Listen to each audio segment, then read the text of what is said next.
Bonjour, bienvenue dans cette nouvelle émission Quoi de neuf. Aujourd'hui, je reçois M. Christian Ursulé, que vous connaissez bien. Il était l'ancien patron de l'ARS à la Martinique. Bonjour M. Ursulé, merci d'avoir accepté notre invitation. Bonjour M. Emmanuel Granier, bonjour la Martinique. Oui, Martinique, Guadeloupe, Guyane. Hein, Guadeloupe et Guyane, Guyane aussi. Félicitations, vraiment, je ne savais pas que... Nous sommes tous concernés en plus par le sujet d'aujourd'hui. Hein, le sujet d'aujourd'hui. Alors M. Ursulé, ancien patron de l'ARS, ancien syndicaliste, vous avez fait une longue carrière aussi, on ne va pas tout déballer, mais aujourd'hui, avec ce qui se passe à la Martinique, cette problématique de vaccin, justement, quelle est votre position sur ça? Sur l'obligation vaccinale, et le pass sanitaire. Oui. Voilà. C'est ce qui a créé toute cette chose déjà. Donc il y a trois sujets. Il y a trois sujets. Il y a le vaccin, il y a l'obligation vaccinale et il y a le pass. Oui. Le vaccin, moi je préfère dire que je suis pour la vaccination dans la situation actuelle à fond. Obligatoire? Obligatoire d'une certaine manière. D'une certaine manière. Non, pas obligatoire en imposant aux gens, c'est ça la différence. Très bien. Pourquoi je commence par ça, le vaccin. Parce qu'on a dit tout et n'importe quoi, évidemment. Mais les grands progrès de l'humanité sont dus au vaccin en général. Oui. Donc, moi, le reproche que je peux faire à l'État aujourd'hui, c'est d'avoir été incapable de produire un vaccin dans la 5e puissance ou la 6e puissance du monde aujourd'hui. Et ça, c'est pas un hasard, parce que les chercheurs sont nuls, français. C'est pas vrai, c'est les meilleurs du monde. Ils travaillent ailleurs même, dans d'autres pays. Mais parce que depuis 2 décennies, ils ont laminé les crédits de la recherche et les moyens de la recherche en France. Et on paye les pots cassés après, comme ils n'ont pas été capables de fournir des réactifs, des masques, alors que c'est élémentaire quand même pour un pays comme la France. Bon, tout ça, c'est le libéralisme, c'est le néolibéralisme, c'est dépenser le moins de là où ça n'est pas productif et où ça ne rapporte pas. Je ne m'étends pas dessus. Mais le vaccin, on n'a pas à taper sur le vaccin en tant que tel. Il y a 2 sortes de vaccins. Ou bien on prend un virus, on le désactive, enfin on le rend un peu inoffensif et on fabrique un vaccin actuel qui vous est ingéré, c'est les vaccins classiques qu'on a connus, et le corps réagit, produit des anticorps qui combattent, et quand il rencontre le vrai virus, il est prêt, armé, et voilà. Bon. Ou alors la science évolue. Et qu'est-ce que la science a fait de façon... Je vais essayer d'être très simple. Elle a travaillé pendant 30 ans, plus de 20 ans sur la question de l'ARN messager. Et elle a mis au point très rapidement. Pourquoi elle l'a fait? Elle l'a fait parce que des centaines de laboratoires dans le monde entier, des centaines de milliers de chercheurs, des milliards de dollars ont été mobilisés avec une autorisation de mener ensemble les phases rapidement, mais notamment de façon conjointe, la phase 2 et la phase 3 d'essais cliniques. Au lieu de faire un essai sur 30 000, 25 000 personnes, ils ont fait un essai sur 45 000 à 47 000 personnes. Et ensuite, on n'est même plus dans les essais, parce que 5 milliards de personnes sont vaccinées dans le monde. 5 milliards, un peu plus de 5 milliards. C'est ce que certaines personnes reprochent à ce vaccin, c'est qu'on dit qu'on est en phase expérimentale et que pour l'instant... Voilà, c'est ça qui est erroné. La phase expérimentale, c'est si on était en train, ou si on n'avait pas fait la phase des 2 et 3, dont celle qui a utilisé 45 000 personnes au lieu de 30 000 personnes. Elle a eu lieu, puisqu'on était en pleine pandémie, il fallait permettre d'aller plus vite, et il n'y avait aucune raison de ne pas pouvoir mener les deux ensemble. Et donc, ils ont mis au point, avec cette recherche qui avait déjà 30 ans, même à peu près de travail, ils ont mis en place enfin une révolution technologique extraordinaire qui consiste à fabriquer une molécule qui a un message pour nos cellules de façon à ce que les cellules croient qu'il s'agit du virus. Et donc, active la sécrétion des anticorps et la défense de notre corps par rapport au virus.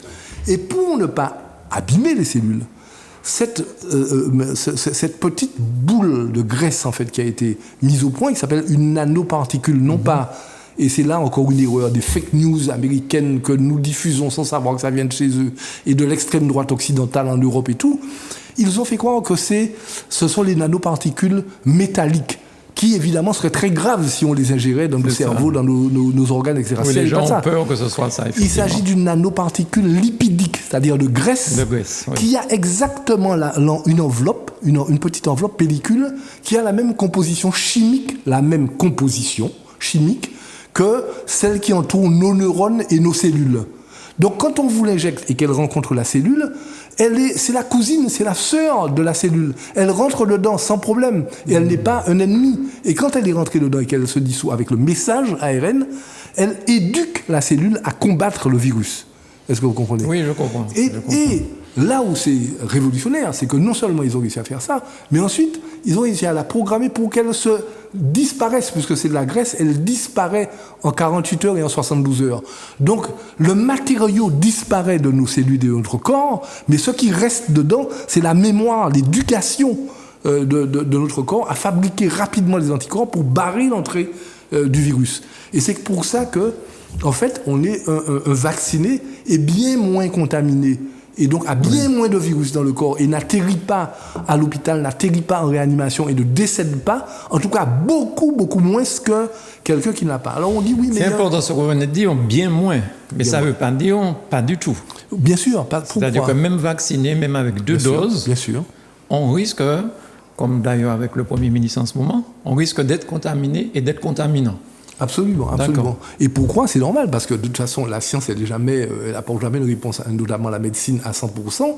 Et donc, on affiche que certains vaccins sont efficaces, apportent une réponse, disons, à 95% à peu près, ce qui est le cas du vaccin ARN messager, à 91, 85, 80% moins pour des vaccins russes, chinois, etc. Donc, évidemment, les 5%, ou les 10% ou les 15% pour lesquels le vaccin ne marche pas, peut tomber malade. Et puis vous avez 2 autres catégories de gens. Ceux qui ont des comorbidités graves, qui sont obèses, ou bien qui sont hypertendus, ou bien qui sont diabétiques, ou bien qui ont des cancers graves en cours, etc., des choses comme ça, ou insuffisance respiratoire déjà. Eh bien, ils ont des comorbidités. Donc évidemment, ils ont un corps qui est déjà très affaibli, et évidemment, ça peut marcher plus difficilement pour eux. Puis il y a une 3e catégorie, c'est le cas d'un chef orchestre célèbre de Martinique, de l'orchestre le plus célèbre de Martinique et de Guadeloupe, hélas pour lui, que tout le monde aimait. Quand vous êtes un transplanté, mais c'est le cas de tous les transplantés, je ne veux pas les paniquer, mais c'est une réalité, il faut qu'ils se protègent davantage, parce que pour éviter que l'organisme rejette les organes, eh bien, que nos propres anticorps luttent contre l'organe qui ne vous appartient pas, on baisse chimiquement votre capacité de défense. Et donc, évidemment, vous êtes porte ouverte pour les virus et tout ça. Donc, c'est extrêmement difficile pour... C'était le cas donc, de Jacob Desvarieux. C'est le cas de Jacob, oui, exactement. D'accord. Donc ça c'est pour le fameux vaccin. Donc, je vous demandais, qu'est-ce que vous pensez de l'obligation vaccinale ici donc, chez nous? Je ne parle pas de la France. Pourquoi je suis contre l'obligation vaccinale? Pourquoi je pense que c'est une erreur de l'État? Je pense que c'est une erreur d'abord par assimilation. C'est un problème de perception politique. C'est un problème néocolonial, si vous voulez que j'aille loin. Pourquoi? Parce qu'ils pensent que la Martinique ou la Guadeloupe ou la Guyane, c'est Sarcelles ou c'est la région parisienne ou c'est Marseille. Non! Ce sont des pays différents, avec des cultures composites, évidemment, compliquées, et avec notre histoire, et avec ce qui s'est passé dernièrement sur le chlordécone et tout, il y a une défiance vis-à-vis de l'État, vis-à-vis de sa politique et tout. Et donc, avec notre culture, notre croyance aussi, à notre pharmacopée locale, avec nos habitudes de thé, de bain, etc. et tout. Donc, ça n'est pas la même chose lorsque vous avez affaire à des anti-vax connus en Occident de tout temps.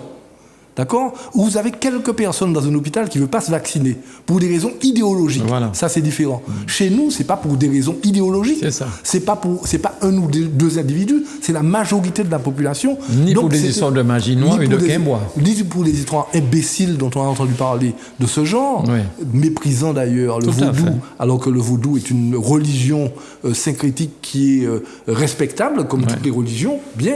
Je ne parle pas du chimbois, ça c'est autre chose. Mais je parle de la religion vaudou importée d'Afrique. Donc, il fallait respecter cette particularité culturelle et ne pas penser que l'on pouvait imposer à une population, par la force, une vaccination. Et la traduction de cette politique-là et de cette vision-là a été d'envoyer des flics à la Ménard, comme si on aurait pu maintenir les flics pendant des semaines pour obliger les gens à être triés et à se faire vacciner. Mais c'était un signal, ça ne s'est jamais fait. Enfin, pour les gendarmeries en train de gazer à l'hôpital, ça faisait un peu désordre. C'est inimaginable. Donc c'est un manque d'expérience et une erreur de vision et une certaine conception des relations entre la France et la Martinique, la Guadeloupe et la Guyane. D'accord. Et le pass sanitaire, est-ce que ce n'est pas là encore une obligation déformé de prendre le vaccin? Oui et non. Le pass sanitaire, c'est quoi? Le pass sanitaire, c'est vous avez été malade, vous avez une attestation comme quoi vous êtes quelque temps en tout cas immunisé, ou bien vous avez fait un test, vous avez encore une fois un certificat négatif, enfin une attestation négative d'avoir fait le test, ou vous êtes vacciné. Et à ce moment-là, vous présentez votre autorisation, votre papier, vous pénétrez partout. L'objectif, c'est quoi? Pour l'État, c'est une forme d'obligation, mais pour la santé publique, c'est préserver la santé de ceux qui sont là et qui ne sont pas malades et que vous n'avez pas à contaminer. Donc la priorité, c'est quoi? C'est vous, professionnels ou visiteurs, ou peu importe, toutes les autres professions concernées, ou bien c'est le malade, ou bien c'est la vie, ou les 700 morts de la Martinique. Moi, je dis que la priorité, c'est les malades, c'est la santé de la population, à ne pas contaminer. Donc, je suis contre l'obligation, pour les raisons que j'ai dites tout à l'heure. Mais ça ne veut pas dire circuler partout et contaminer tout le monde. Je prends un exemple. L'exemple de Barbade et de la Martinique. Quand vous comparez Barbade et la Martinique, Barbade a un taux de vaccination de 45 et quelques, peut-être aujourd'hui autour de 47%. Nous, on a un taux de vaccination qui est moindre, qui est autour de 40%, 37, 40%. Bon, bref. Mais Barbade a eu, si on ramène à la même population que la Martinique, Barbade aurait eu 238 décès. D'accord? Et nous, 700 et quelques. Aujourd'hui, nous sommes à 718. Comment expliquer ce delta? Pourquoi? Simplement par la discipline, par le respect des gestes barrières, par le comportement collectif de la population. Est-ce que vous voyez ce que je veux dire? D'accord. Donc, il n'y a pas que le vaccin. C'est pour ça que je dis que non seulement il faut des gestes barrières, la protection et tout, mais ce que moi je pense, et ça sera la porte de sortie de cette affaire, de ce conflit-là, c'est dire, ok, on ne vous vaccine pas de force, et vous n'avez pas à être vacciné de force, mais vous n'avez pas à contaminer librement non plus. Ouais. Donc, il faut que vous ayez un contrôle, je propose moi 2 fois par semaine, parce que c'est la garantie sanitaire à peu près, on n'a pas trop de risques avec ça, 2 fois par semaine, gratuitement à l'hôpital et dans toutes les autres provisions de santé, pour que vous puissiez approcher vos malades et les soigner en paix. Parce que, je finis sur ce thème-là, il faut savoir qu'à l'hôpital, il y a déjà eu plusieurs dizaines de patients qui ont été contaminés par je comprends. Des professionnels de santé. Oui. Et ça n'est pas possible, ça. Non, je comprends, mais effectivement, avec un test 2 fois par semaine, ça permettrait, en attendant que les choses évoluent. Bien sûr. Voilà. Et ça aurait dû être fait dès le début, sans cet affrontement, sans encore une fois, qui vient de la dérive dont j'ai parlé, et puis d'une vision autoritaire des relations. Tout à fait. Voilà. Mais on parle de ça pour l'hôpital, mais on peut parler de ça aussi pour ceux qui viennent en Martinique. Absolument. Parce qu'aujourd'hui, les gens sont vaccinés, ils ont les 2 doses, ils viennent en Martinique, pas aujourd'hui, jusqu'à lundi. C'était ça. Et enfin, le gouvernement est revenu sur sa position. Il demande maintenant un test PCR pour ceux qui viennent en Outre-mer. Parce qu'on peut être contaminant avec 2 doses. Oui. Et quand on voit les gestes barrières, vous en parlez, il y avait la course à l'Élysée la semaine dernière. Oui, tout à fait. On a vu combien de personnes rassemblées, qui faisaient la chenille, qui dansaient, qui s'embrassaient, qui s'éteignaient. C'était quand même... Bon, ça peut provoquer un cluster. Mais absolument. C'est problématique. Sauf qu'après, ces gens-là repartent et on dira, tiens, ils n'ont pas voulu se vacciner en Martinique, donc voilà, c'est pour ça qu'il y a un cluster. Ça nous tombera dessus. Voilà, c'est ça. Moi, je pense qu'aujourd'hui, faut regarder les choses globalement. Bon, globalement, la Martinique est dans le monde. Elle ne sera pas isolée par rapport même aux variants qui sont en cours. Là, très rapidement, il sera en France, il sera en Europe, il sera ici. Bon. Qui est-ce qui est plus protégé aujourd'hui? C'est la Martinique ou c'est la France hexagonale? C'est la France. C'est la France. En termes de vaccination. D'accord? Donc, qui, si on met les pots, enfin, si on fait un système de vase communicant, peut contaminer l'autre? C'est plus nous qui pourrons contaminer par nos voyages en France les Français que le contraire. Il faut être objectif. C'est scientifique, c'est mathématique. Oui. Bien. Ça n'empêche que même s'ils sont plus vaccinés que nous, moins contaminants, il peut y avoir des contaminants. Vaccinés ou pas. On a l'exemple du Premier ministre. Et on a l'exemple du Premier ministre. Donc, il faut imposer à tous les voyageurs, effectivement, qu'ils soient vaccinés ou qu'ils aient, puisque la vaccination, globalement, n'est pas obligatoire pour toute la population, qu'il y ait des tests négatifs, des tests PCR négatifs. Ça, c'est clair et net. Oui. Et ça, c'est valable pour tout le monde. C'est même pas la peine de dire c'est les Français, pas les Français. C'est tout le monde, même les Martiniquais qui sont là-bas et qui veulent entrer. Bien sûr, c'est pour tout le monde. C'est une question de protection de la vie, encore une fois. C'est ça. Comment sortir de cette situation? Vous qui connaissez un petit peu les rouages gouvernementaux, comment vous voyez qu'on pourrait sortir de cette situation? Vous avez bon espoir? Il faut savoir ce que c'est que la situation, déjà. Pour moi, la situation est extrêmement grave. Parce qu'il y a une situation sanitaire, il y a une situation sociale. Économico-sociale qui explose à travers cette crise sanitaire, d'accord? Et puis il y a pire. Il y a un phénomène de rage sociale d'une fraction marginalisée de la jeunesse, exclue de la jeunesse, que la société a mis à l'écart et qui déteste la société et qui est prête à détruire le pays si on lui laisse le champ libre. Oui. Parce que cette fraction-là, ce dont elle rêve, c'est Haïti, une situation haïtienne, à la Jamaïque ou au Mexique, avec des gangs qui prennent le pouvoir si le pouvoir politique est affaibli. C'est ça. C'est ça que nous connaissons aujourd'hui. Donc, à mon sens, puisque nous n'avons pas le temps de développer sur tout, je pense que nous échouerons à chaque fois, et nous allons échouer à nouveau, si nous ne nous attaquons pas au cœur du système. Et le cœur du système, je vais vous dire, c'est quoi, de mon point de vue? Le virus réel que connaît ce pays-là, c'est pas le Covid, ce sont les inégalités. Ce sont les inégalités qui sont comment dire, la braise permanente qui brûle le cœur de cette société, de ce pays Martinique. C'est bien vrai. On a vu 2009, 10 ans plus tard, les choses n'ont guère changé. Lorsque vous voyez le prix de 13% environ de différence entre la métropole et ici.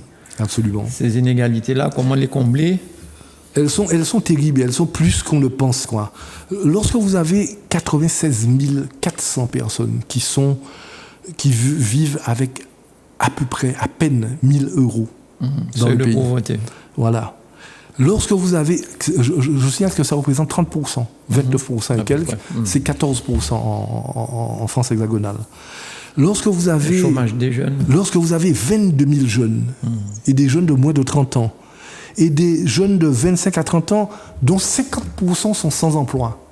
50% sont sans emploi. Mais pas sans emploi seulement, ils sont hors circuit social, hors circuit scolaire, hors insertion, 0 diplôme, 0 formation, 0 emploi.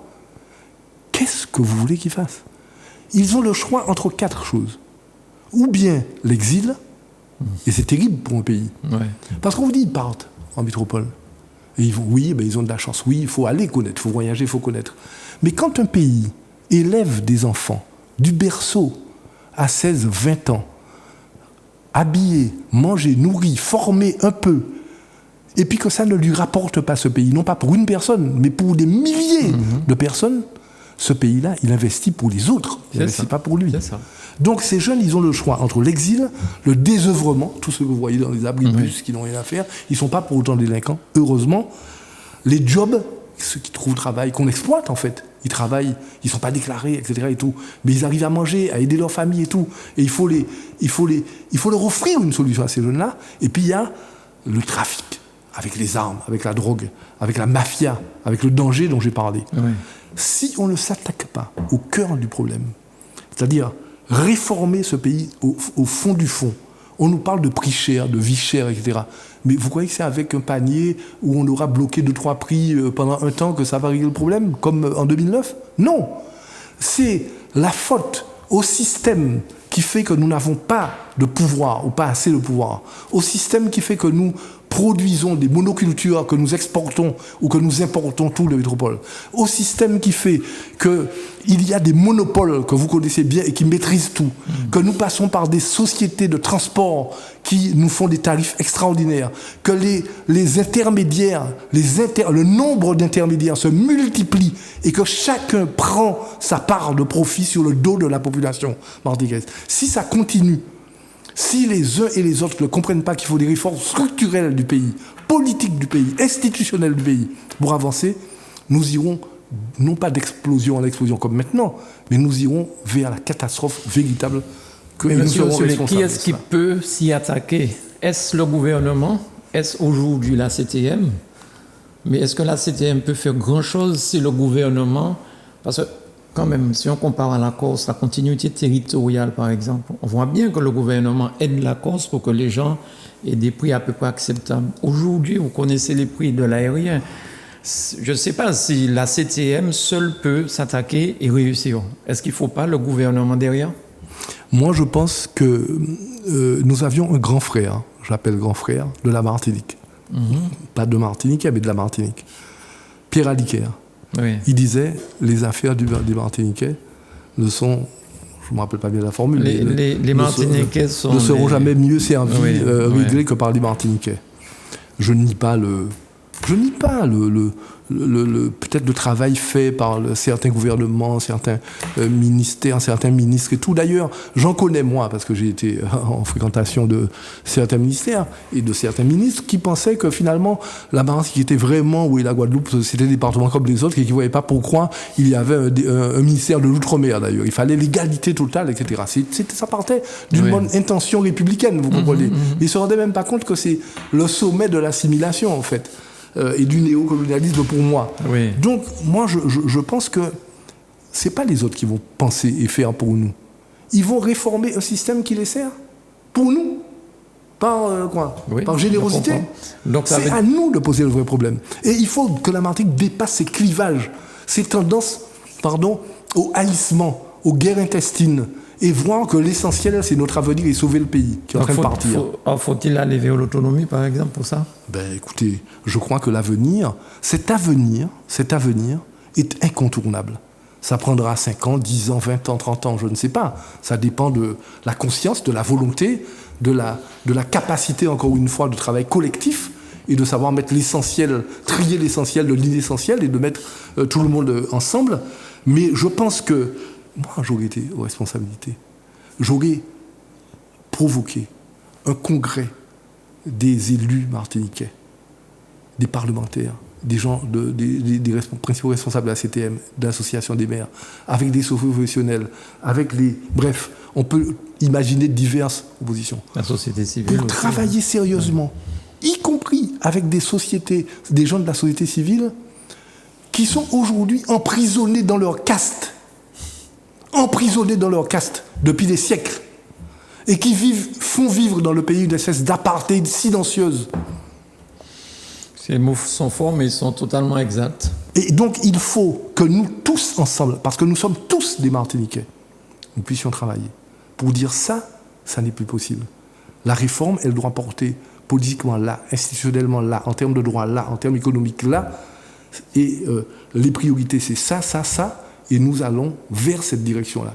Si nous parlons ce langage-là, il n'y a aucune raison que le gouvernement français ne suive la Martinique quand elle doit parler d'une seule voix.